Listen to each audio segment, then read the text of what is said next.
우리가 흔히 서양 문명을 말할 때 그리스 로마 문명 이렇게 말합니다. 그리스 로마의 제도와 정치, 사회, 교육 모든 시스템이 서양 문명의 가장 중요한 뼈대를 형성하기 때문입니다. 그런데 그리스 로마 할 때 이 그리스와 로마 문명에 공통점이 있습니다. 그 공통점은 철저하게 신분제 사회였다는 거죠. 귀족이 있고 평민이 있고 그 아래 노예가 있습니다. 그러니까 철저하게 신분제 사회였고 노예가 있었다는 게 공통점입니다. 물론 그리스 로마 시대의 노예하고 우리가 흔히 머릿속에 기억하고 있는 아프리카의 그 흑인들을 노예로 부렸을 때 노예하고는 여러 가지 다른 점도 있지만, 노예라는 사람들이 윗사람들, 귀족들을 위해서 귀족들의 편안하고 안락한 삶을 위해서 도구로 사용됐다 하는 면에서는 크게 다를 바가 없습니다. 노예도 노예 나름이지만 그 당시 기록에 의하면 이런 기록조차 있습니다.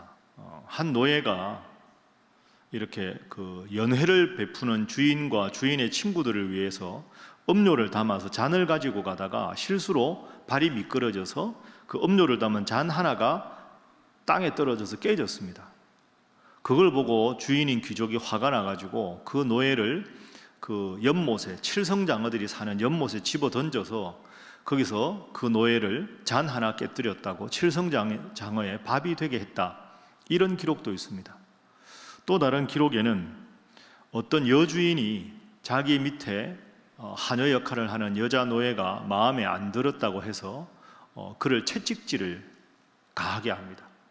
그리고 채찍으로 심하게 그 여자 노예를 때렸을 때 그 노예가 얼마나 아프겠습니까? 등이. 그래서 아파서 신음하는 그 신음 소리가 이 세상에 어떤 음악 소리보다 아름답다 해서 취미로 그렇게 채찍질을 하고 그 소리를 감상했다. 참 사람이 잔인하죠. 그런 기록까지 있습니다. 노예는 사람이 아니라 물건에 불과했다 하는 거죠. 그런데 고고학적으로 발견된 로마 제국의 황실 문서 중에 노예제도와 기독교의 관계에 대해서 이런 문장이 있습니다. 기독교인들은 부도덕하다. 기독교인들은 부도덕하다. 왜 그런 표현이 있는가? 그 이유를 알아보니까 이 황실 사람들, 귀족들이 보기에는 기독교인들은 노예들과 함께 예배당에서 예배를 드리더라 하는 거죠. 아니, 귀족과 노예가 어떻게 함께 예배를 드릴 수 있느냐? 그리고 귀족과 노예는 주인과 그리고 시종의 관계인데 형제다, 자매다 이렇게 부르고 다 함께 한 공간에서 예배를 드린다는 겁니다. 그러니까 기독교는 노예들과 함께하는 종교라서 부도덕한 종교다 하는 거죠. 그런데 이걸 뒤집어서 생각해 보면, 그래서 역설적으로 기독교가 로마의 국교가 될 수 있었던 겁니다. 로마 시대에 예배가 지금같이 이렇게 형식이 처음부터 갖추어진 것도 아니고 우리처럼 처음부터 이렇게 웅장한 예배당이 있었던 건 아닌데, 하층민인 노예 입장에서 보면 귀족이든 남자든 여자든 배운 사람이든 못 배운 사람 관계없이 모두가 한 주님 안에서 형제자매라고 성경이 가르치지 않습니까? 교회 오면 다 형제자매라고 부르고 노예라고 해서 무시하거나 괄시당하는 일이 없다는 거죠. 그러니까 노예들 입장에서 보면 이렇게 기쁘고 위대한 종교가 없는 겁니다. 그래서 기독교가 로마의 국교가 될 수 있던 내적인 가장 근본적인 원인은 하층민들, 노예들이 복음을 통해서 기쁨과 해방을 만끽했기 때문이다, 이렇게 보는 학설이 있습니다. 저는 상당히 그것이 설득력이 있다고 생각합니다. 오늘 이 빌레몬서, 여러분 빌레몬서 하면 좀 익숙하지 않으실 텐데요, 이 빌레몬서가 바로 이 노예제 문제를 다루고 있습니다. 자, 빌레몬서가 한 장밖에 안 되는데 딱 세 사람 나옵니다. 세 사람. 바울이 나옵니다. 바울이 이 빌레몬서를 쓴 사람이죠. 두 번째로 나오는 사람은 빌레몬서니까 빌레몬입니다. 이 바울이 빌레몬에게 편지를 보냅니다. 이 빌레몬은 귀족입니다. 또 한 사람이 나오는데요, 이 한 사람의 이름은 한번 따라해 보시죠. 오네시모. 이 오네시모는 빌레몬의 노예였습니다. 그러니까 바울이 편지를 쓰는 사람은 빌레몬이고 이 빌레몬 집의 노예였던 사람이 오네시모입니다. 그런데 이 오네시모가 주인 빌레몬의 집에서 정확하진 않지만 주인의 돈이나 혹은 물건을 훔쳐서 도망을 갑니다. 도망을 가서 로마로 갔다가 거기서 바울을 만나서 예수님의 복음 말씀을 듣고는 회심을 합니다. 아, 내가 참 잘못했구나. 그러고는 독실한 기독교인이 되지요. 그 이제 바울이 그 사건을 알게 됩니다. 아, 과거에 이 오네시모가 지금은 예수님을 잘 믿지만 원래 신분이 노예였고, 그리고 주인에게 잘못해서 여기에 도망쳐 왔구나. 그걸 알고는 그 사연에 대해서 주인인 빌레몬에게 바울이 편지를 쓰는 게 빌레몬서입니다. 자, 빌레몬에게 편지를 쓰면서 이런 말을 합니다. 18절 여러분 화면 한번 보십시오. 자, 함께 한번 읽어볼까요? 시작. 그가 만일 내게 불의를 하였거나 내게 빚진 것이 있으면 그것을 내 앞으로 계산하라. 아멘. 이해가 되시죠? 빌레몬 집에서 훔쳐와가지고 오네시모가 와 있고 그 사건을 알았으니까 이제 바울이 편지를 쓰면서 오네시모가 지금 내 옆에 있습니다. 오네시모가 혹시 빌레몬 당신에게 빚진 게 있거나 훔친 거 있으면 그 값을 내가 다 치를 테니까 용서해 주시오. 이렇게 자상하게 편지를 쓰고 있습니다. 자, 그러면 이 빌레몬서를 통해서 오늘 우리에게 주는 교훈을 한번 살펴보겠습니다. 첫 번째로 오늘 본문에서 우리가 참 중요하게 여겨야 할 것은 바울의 훌륭한 점입니다. 오네시모 한 사람을 위해서 지금 바울이 정성을 다하고 있습니다. 방금 읽은 18절 말씀대로 오네시모는 정말로 해서는 안 되는 일을 한 겁니다. 아니, 노예가 자기 집 주인의 돈이나 물건을 훔친 게 말이 됩니까? 이건 죄가 발견되면 바로 죽어서 마땅한 죄입니다. 근데 바울이 이걸 늦게 안 거 아닙니까? 오네시모가 로마로 도망을 와서 예수님 믿고 나서 자기 잘못을 이야기를 했거나 다른 사람을 통해 들었겠지요. 근데 바울이 어떻게 합니까? 지금 주인인 빌레몬에게 편지를 씁니다. 오네시모를 용서해 주시오. 자, 여러분 엄밀하게 한번 생각해 보십시오. 바울은 이렇게 안 해도 되는 상황입니다. 그렇죠? 빌레몬하고 오네시모 사이에 과거에 있었던 일이고요. 이건 바울하고 아무 관계없는 일입니다. 그런데 우연히 이 사실을 알게 돼서 빌레몬에게 직접 바울이 편지를 쓰는 겁니다. 그리고 오네시모가 내 옆에 있으니까 잘못한 거 있으면 용서해 주시고 변제할 거 있으면 제가 제 돈으로 하겠습니다. 이렇게 이야기하는 거죠. 참 바울이라는 사람이 훌륭한 사람인 이유가 여기에 있습니다.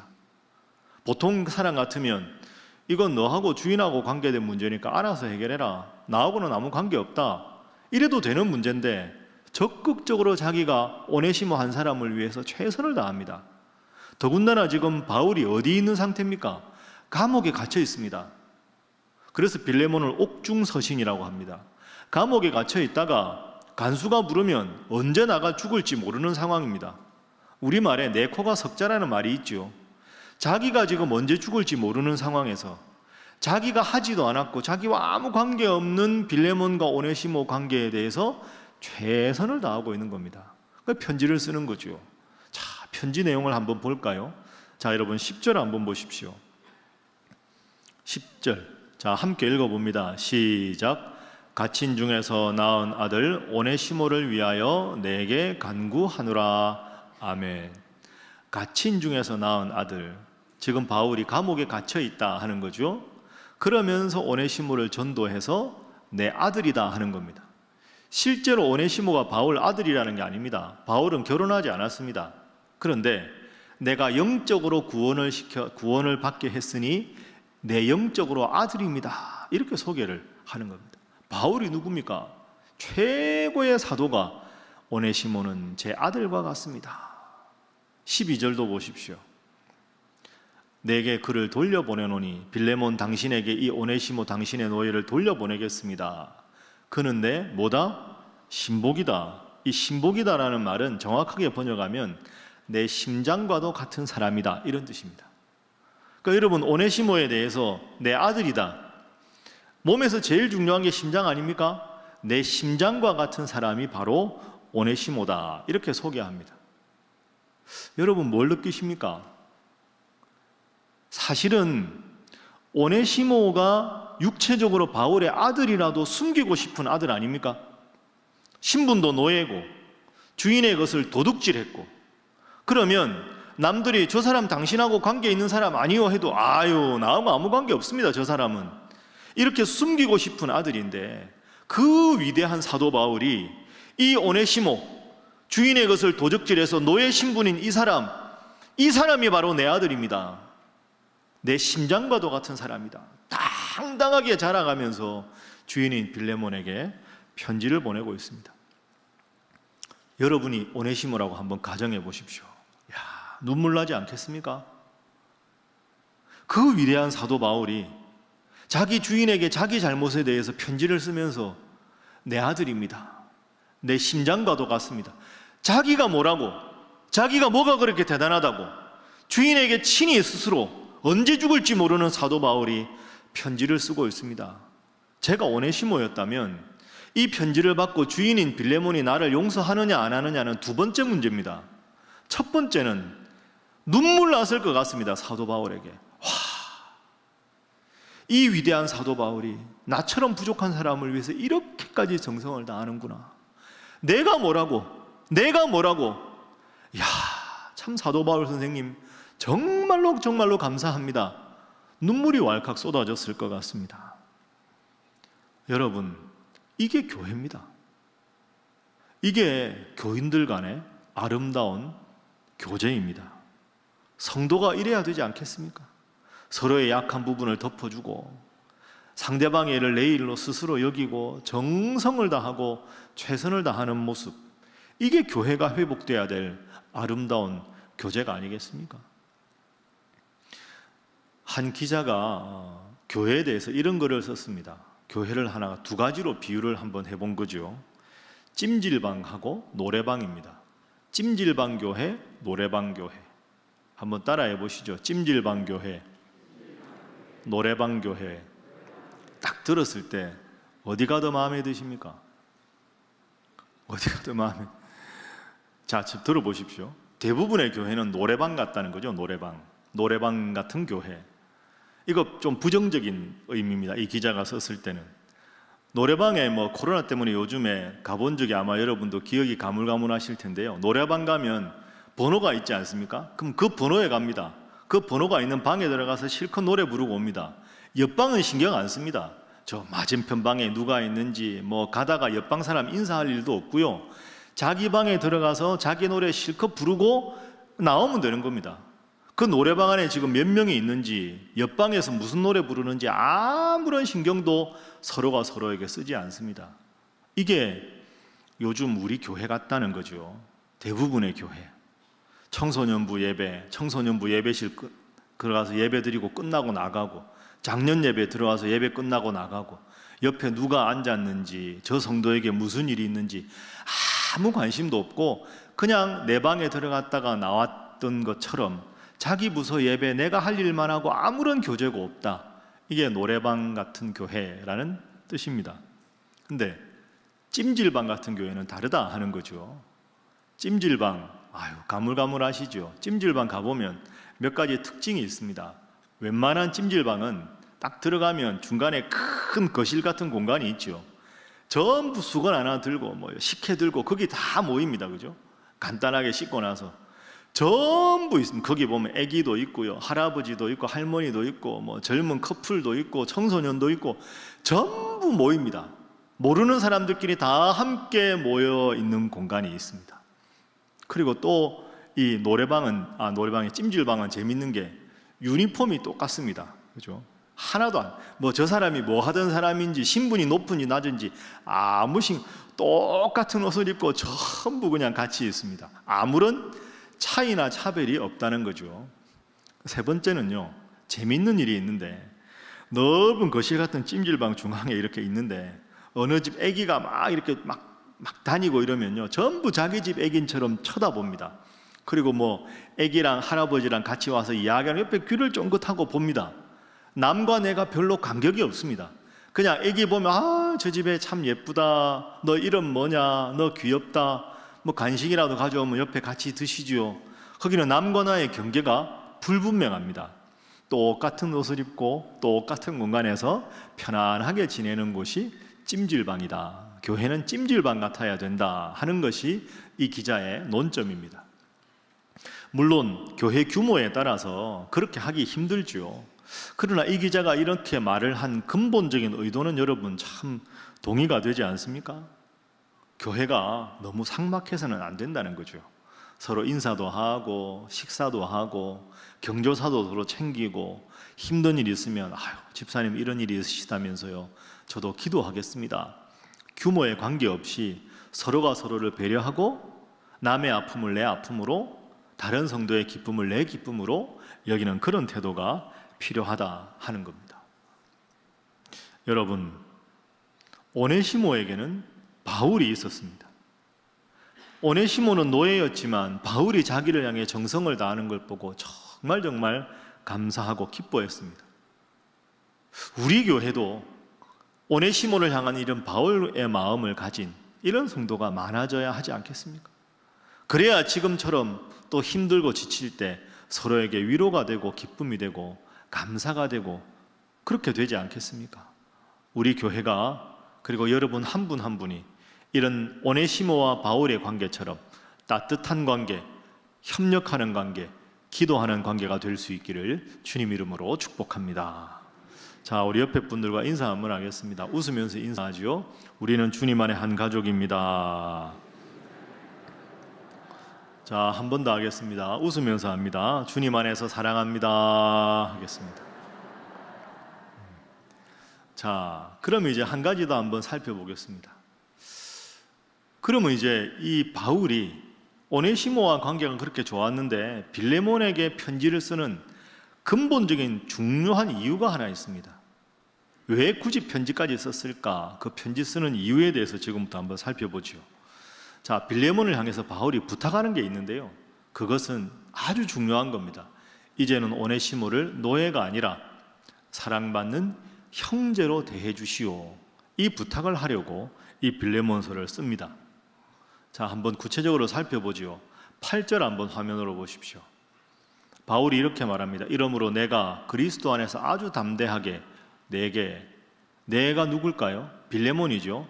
빌레몬에 당신에게 내가 명령할 수 있습니다. 나는 사도니까. 빌레몬 당신도 하나님 믿고 예수님 믿지만 내가 훨씬 더 권위가 있으니까 오네시모 용서해라 명령할 수 있습니다. 그러나 바울을 보십시오. 9절 보시지요. 도리어 사랑으로서 간구하노라. 원문으로 보면 명령이 아니라 사랑하는 마음으로 부탁을 드립니다, 이런 뜻입니다.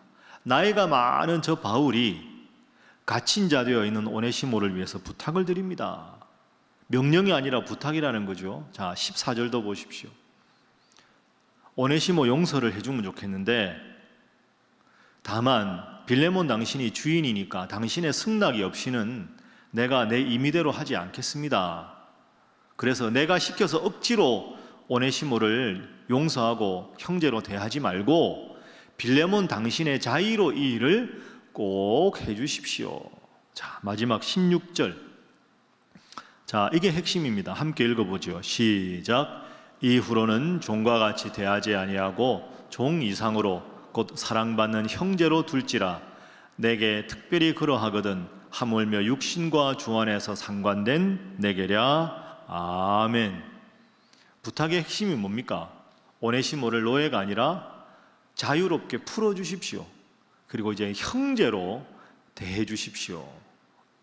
여러분, 우리 조선시대 양반과 상놈이 있는데 상놈 풀어서 양반이 함께 대화하고 평등하게 대해 주십시오. 이것과 똑같은 거 아닙니까? 혁명적인 거죠. 어마어마한 겁니다. 로마라는 제국의 가장 근간이 되는 제도가 노예제도인데 그 필요 없다. 예수님 믿는 우리는 모두가 다 자유자가 되었으니 노예가 아니라 형제로 자유롭게 대해 주십시오. 이렇게 부탁을 합니다. 대단한 부탁이죠. 그런데 이 대단한 부탁을 하면서 아까 말씀 보면 내 명령이요 이렇게 말하지 않았습니다. 부탁합니다. 나이 많은 저 바울이 정중하게 부탁합니다. 꼭 그렇게 해주시면 감사하겠습니다. 얼마나 바울이 겸손한 사람인지를 보여줍니다. 그리고 말미에 이렇게까지 부탁합니다. 17절 보십시오. 그러므로 내가 나를 동역자로 알진대. 빌레몬, 내 사도 바울을 당신의 동역자로 안다면 오네시모를 영접하시고 당신의 노예였던 오네시모를 나에게 하듯이 하십시오. 18절, 혹시 오네시모가 당신에게 빚진 게 있으면 제가 앞으로 꼭 갚겠습니다. 자, 여러분이 빌레몬이라고 가정을 한번 해보십시오. 이 편지 받고 어떤 느낌이 드실까요? 어떻게 이런 정중한 부탁을 거절할 수 있겠습니까? 대사도 바울이 내가 빚을 졌으면 그 빚까지 다 청산하겠다고 명령이 아니라 정중하게 이렇게 오네시모 한 사람을 위해서 부탁하는데 어떻게 빌레몬이 이 부탁을 거절할 수 있겠습니까?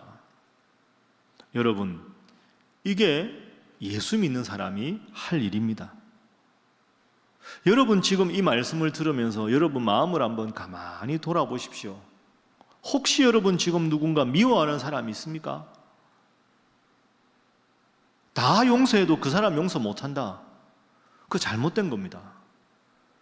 예수님은 그럼에도 불구하고 우리를 다 용서해 주셨는데 사도 바울 자기 일이 아니지만 두 손 두 발 다 최선을 다해서 오네시모 노예 한 사람을 위해서 최선을 다하지 않습니까? 그만큼 사랑이 많은 사람이 사도 바울입니다. 오늘 우리가 미움 대신에 이런 사랑으로 마음을 가득 채워야 하지 않겠습니까? 섭섭한 일도 있고 상처받는 일도 있고 아픈 일도 있죠. 그러나 그건 마음에 꽁 하고 담아두고 그것 때문에 사랑하지 못하고 불편한 관계로 살아가는 것, 그 주님께서 원하시는 일은 결코 아니지 않겠습니까? 오늘 이 말씀 들으면서 여러분의 마음에 있는 미움, 불신, 불평 다 사라지게 기도하십시오. 그게 하나님께서 오늘 우리에게 명령하시는 가장 중요한 교훈이기 때문입니다. 자, 여러분 사진 하나 보여드리겠습니다. 이분 누군지 아십니까? 화면 한번 보시죠. 저분이 누굴까요? 저분 누굴까요? 저분은 우리 초대 목사님 아닙니다. 초대 목사님은 다음에 제가 소개하고, 저분은 이원영이라는 목사님이십니다. 봉경이라는 호를 가진 이원영 목사님, 1886년에 태어나셔서 1958년에 돌아가셨습니다. 제가 아주 존경하는 목사님이십니다. 저분은 태계 이황의 14대 손입니다. 태계 이황의 직계 후손이 목사님이 되신 거죠. 그래서 우리 교단의 총회장까지 되신 어른입니다. 정말 훌륭한 분입니다. 그런데 이분이 특징이 몇 가지가 있는데요. 이분은 평생 신학교 졸업하고 서대문 형무소에 1년 빼고는 안동에서만 목회하셨습니다. 한 곳에서 열심히 목회하신 분인데, 저분이 활동하실 당시가 일본이 우리나라를 지배해서 신사참배를 강요할 때 아닙니까? 저분이 신사참배를 끝까지 거부하십니다. 그래서 4번이나 투옥이 됩니다. 1937년, 1940년, 1941년, 1945년 4번이나 감옥에 투옥됐지만 끝까지 신사참배를 하지 않으십니다. 그래서 안동 기독교의 가장 존경받는 어른입니다. 그리고 저분은 창씨개명도 하지 않고 국기배례도 하지 않습니다. 우리는 신사참배에 가장 크게 한거한 우리 교단의 자랑스러운 인물 하면 주기철 목사님 생각하는데요. 사실은 주기철 목사님은 이름을 창씨개명을 했습니다. 근데 저분은 창씨개명을 하지 않았습니다. 그분뿐 아니라 자녀들도 다 국기배례를 하지 않고 일장기에 절을 하려면 학교에 가지 마라, 그 학교도 안 보냈던 분입니다. 저분의 따님이 지금 살아계십니다. 90이 넘으셨습니다. 제가 유교 공부한 걸 알고 자기 아버님을 좀 열심히 연구해달라고 정중하게 부탁하셔서 제가 저분에 대해서 지금 열심히 공부를 하고 있습니다.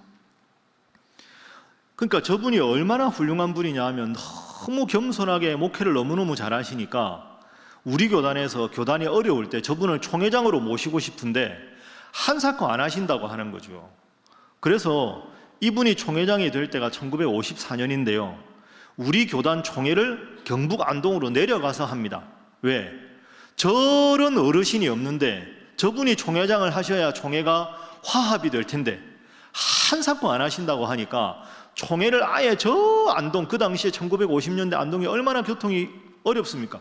거기까지 가서 만장일치로 추대해서 총회장이 되십니다. 정말로 훌륭한 분입니다. 그래서 제가 앞으로 두 분을 더 연구하고 싶은데 이 본경 이원영 목사님하고 지난주에 말씀드린 우리 교회 초대 이일선 목사님, 이 두 분을 열심히 공부해서 한국교회 열심히 잘 소개하려고 하는 것이 제 바람입니다. 그런데 제가 이분에 대해서 공부하다가 두 가지 점이 너무너무 인상 깊었습니다. 일제 항거하다가 신사참배를 거부해서 4번이나 감옥에 투옥돼서 엄청나게 육체적으로 아프고 병이 걸려서 고통스러워 하셨는데요, 저분이 평생 목회하면서 안동 서부교회에서 목회하셨는데 두 가지를 강조하셨습니다. 첫 번째, 나라를 위해서 기도하시오. 평생 나라를 위해 기도하기를 강조하셨습니다. 두 번째, 이게 중요한데요, 사석에서라도 결코 외놈이라고 부르지 마시오. 이걸 강조하셨습니다. 외놈들, 외놈이라고 부르지 말라는 거죠.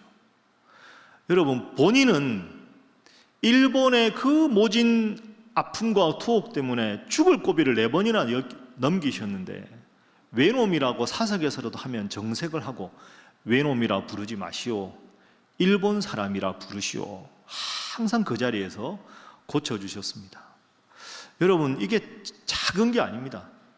본인이 그런 모진 고통을 겪었는데 에이 저거 외놈들, 아닙니다. 일본 사람이라고 부르십시오. 이분의 얼마나 영적인 수준이 깊은가를 보여주는 단적인 예라고 생각합니다. 하나님을 믿는 사람이 나에게 모진 형무소에 처벌을 했다고, 고문을 했다고 해서 나쁜 사람, 미운 사람, 외놈 이렇게 불러서는 안 된다는 거죠. 일본 사람. 지난주에 제가 설교할 때 김영석 교수님 장수비결에 대해서 말씀 2가지 드릴 때 그 말씀 드렸죠. 남에게 원망하거나 미워해서 내 감정의 낭비를 줄이는 것이 장수의 비결이다. 그렇습니다. 여러분, 이게 신앙인으로 신앙생활에 아무런 도움이 되지 않습니다. 다 용서하십시오. 미워하지 마십시오. 왜 그래야 합니까? 우리가 기독교인이라서 그렇습니다. 그럼에도 불구하고 주님 우리를 사랑하셨기 때문에 우리의 마음에 미움이 없어야 합니다. 외놈 대신에 일본 사람, 이 표현의 의미를 깊이 한번 생각해 보십시오. 이제 본문의 마지막 3번째 교훈입니다. 여러분, 이 고백을 저를 한번 따라서 해보시죠. 한번 따라합니다. 내가 오네시모입니다. 다시 합니다. 내가 오네시모입니다. 자, 다시 근본적인 질문으로 돌아갑니다. 이 빌레몬서는 한 장밖에 안 됩니다. 그리고 지금까지 제가 여러분에게 소개해드렸는데요, 여러분 이런 생각 드실 겁니다. 빌레몬서가 왜 성경이지? 이건 뭐 예수님의 십자가도 이야기 안 하고 그냥 한 장짜리, 그것도 주인인 빌레몬에게 노예였던 오네시모 용서해달라, 지극히 개인적인 편지인데, 한 장밖에 안 되고 지극히 개인적인 편지인데 이게 왜 성경 66권 안에 들어있을까? 아마 여러분 빌레몬서 읽으면서 그런 생각 꽤 많이 해보셨을 겁니다. 그런데 한 단계 더 깊이 들어가 보십시오. 이 본문에 오네시모가 누굴까요? 이 오네시모가 누군지 한번 가만히 생각을 해보십시오. 사실은 저와 여러분이 오네시모입니다. 이 빌레몬서의 깊은 교훈이 여기 있습니다. 빌레몬의 노예가 오네시모였습니다. 우리가 어떤 존재였습니까? 예수님 믿기 전에 우리는 다 죄의 노예였습니다. 죽어 마땅한 죄인이었습니다. 우리가 죄의 노예를 벗어날 수 있는 단 한 가지 조건도 갖추지 못했습니다. 그런데 오네시모는 노예였지만 바울을 통해서 빌레몬의 용서를 받았습니다. 이런 표면적인 사건의 영적인 의미가 뭡니까? 우리는 죄의 노예였는데, 우리는 오네시모인데 예수님의 십자가를 통해서 자유인이 되고 하나님의 자녀가 되었습니다. 그래서 빌레몬서가 복음 중에 복음인 겁니다. 노예였던 오네시모가 바울을 통해서 자유인이 되었다. 죄의 노예였던 우리가 예수님의 십자가를 통해서 이제는 하나님의 자녀가 되고 자유인이 되었다.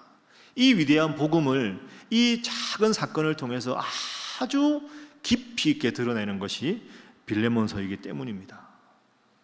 내가 오네시모입니다. 여러분이 오네시모입니다.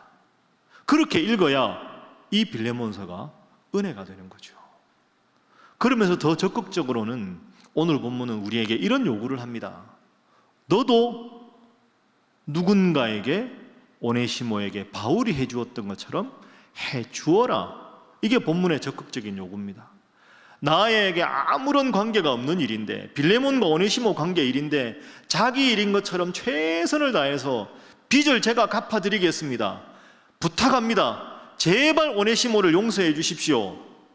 이 바울처럼 누군가에게, 오네시모와 같은 상황에 있는 사람에게 바울 같은 사람이 되어라. 내가 너를 용서했듯이, 바울이 오네시모를 위해 최선을 다했듯이 그런 삶을 살아라. 그게 복음을 믿는 사람의 삶이다. 적극적으로 오늘 본문은 그것을 요구하고 있는 겁니다. 사실 이 오네시모는 딱 빌레몬서에만 나옵니다. 이후에 오네시모가 어떻게 살았는지 다른 성경에 안 나옵니다. 그런데 학자들에 의하면 이 오네시모가 이 편지를 빌레몬이 받았잖아요. 빌레몬에게 갑니다. 빌레몬이 어떻게 했을까요? 용서해 줍니다. 그리고 노예 신분이 아니라 자유롭게 풀어줍니다. 형제로 부릅니다. 그 용서를 받고 오네시모가 너무너무 감사하지요. 그리고 다시 로마로 와서 감옥에 있는 바울 곁에서 바울을 돕습니다. 그리고 나서 오네시모가 그 큰 도시 에베소의 훌륭한 목회자가 됩니다. 훌륭한 목회자 오네시모로 거듭나는 데는 바울의 그 정성어린 관심과 사랑이 있었습니다. 말씀을 정리합니다. 여러분에게도 오네시모가 있을 겁니다. 우선 내가 오네시모였고, 여러분에게 오네시모는 누군가 한번 생각해 보십시오. 내가 용서하고 최선을 다하고 사랑을 다하고 배려를 다해야 될 내 오네시모는 지금 누군가? 신앙적으로 생활에서 그분과 관계를 회복하고 그분이 하나님 잘 믿도록 도와야 될 오네시모가 누군가? 이번 한 주간 여러분의 오네시모가 누군가를 놓고 기도하십시오. 그리고 간절하게 그분을 위해서 기도하신 후에 그분을 따뜻한 마음으로 사랑해 주십시오. 노예였던 오네시모가 에베소의 훌륭한 목회자가 되었듯이 여러분이 바울이 되셔서 그분이 주님을 잘 믿는 사람으로 거듭나면 우리를 위해 십자가에 죽으신 예수님께서 얼마나 감격해하고 기뻐하시겠습니까? 한 주간 나에게 오네시모는 누구인가? 그 한 분을 정하시고 그분이 주님 잘 믿고 주님 안의 행복을 누릴 수 있는, 또 그러한 것을 보면서 기뻐할 수 있는 우리 사랑하는 신일의 모든 성도들이 되시기를 주님 이름으로 축복합니다. 기도하겠습니다. 사랑의 하나님, 생각해보면 우리에게도 다 바울과 같은 신앙의 은인, 내 삶의 은인이 있었습니다. 그런데 과연 나는 지금 어떻게 살아가고 있는지를 돌아봅니다. 갚아야 할 은혜는 갚게 하시고, 돌보아야 할 사람은 돌보게 하시고, 관계를 회복해야 할 사람은 내가 먼저 회복하게 하셔서 누군가의 인생의 빌레몬처럼, 바울처럼, 주님처럼 그렇게 살게 하여 주옵소서. 예수님의 이름으로 기도하옵나이다. 아멘.